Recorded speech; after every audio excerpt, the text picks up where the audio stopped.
Let's begin with a very simple misunderstanding. You think you are about to become a conqueror.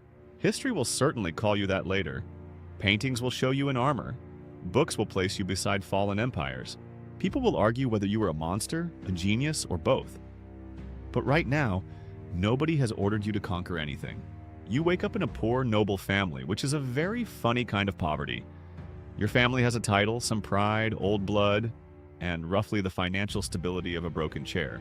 You are born in a country that has just spent centuries learning one basic lesson. If you want honor, fight.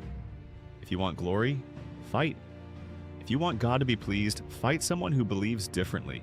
Very healthy national atmosphere. When you are a child, the last Muslim stronghold on the peninsula falls. The old war ends. But the people around you do not suddenly become peaceful. They just start looking for the next place where violence can be called destiny. Your family sends you to study law, a respectable path, a useful path, a path that might turn you into a serious man. Naturally, you ruin it. Instead of becoming a polished legal mind, you spend your time learning the arts that actually interest you. Swordplay, riding, drinking, and making husbands very angry. At some point, you're supposed to cross the ocean and start a career in the New World. You miss the chance. Because an angry husband catches you in a situation that requires a window, a roof, panic, and eventually a broken leg. Excellent beginning. Later, you try to go fight in Italy. You do not reach Italy either because, well, you just drank all your money on the way. In Valencia, to be precise. But suddenly it finally changed your mind. Valencia was Spain's main party spot back then. And you saw how real aristocracy lived, who, besides their titles, also had a huge pile of money. You understood the meaning of life, wealth, and it was easiest to make money in America. But the New World does not greet you like a chosen hero. You arrive late. Your promised position is gone.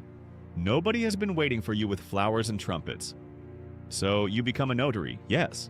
The man who will one day bring down an empire starts by handling paperwork. But that matters. You can read, you can write. You understand law just enough to abuse it later.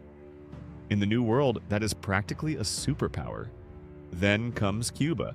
Now you finally get land, slaves, mines, military experience, and the friendship of the governor, Diego Velázquez. A normal man would be happy. You are not a normal man. You sleep with the governor's sister, refuse to marry her, insult the whole family, get arrested, and nearly end up executed. But here's the problem with you. You are reckless. You are dangerous. You are impossible to trust and still useful. So they let you live. By 1519, you are 34. You're not some random street rat anymore. You have money, status, enemies, and just enough ambition. Then Velázquez plans an expedition to the coast of Mexico. The task is simple. Sail along the mainland, look around, trade where possible, steal where convenient. Find gold, grab slaves if the opportunity presents itself, and come back. That's it. No one says, please conquer a 6 million person empire, because the Spaniards do not even know that empire exists. You beg to lead the expedition. Velázquez does not love this idea, so you use two weapons: sweet talk and your own money. He gives you 11 ships, about 500 men, a few cannons, and 16 horses. This is not an invasion army.